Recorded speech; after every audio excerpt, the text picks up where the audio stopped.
माहेरे जाण्यावरून झालेल्या वादातून पत्नीला बेदम मारहाण करून 2 दिवस खोलीत डांबून ठेवल्याचा धक्कादायक प्रकार कुपवाडमध्ये घडला।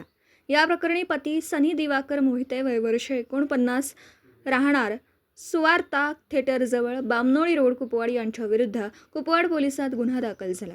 याबाबत पत्नी स्नेहल सनी मोहिते वय वर्ष 33 यांनी कुपवाड पोलिसात फिर्याद दिली।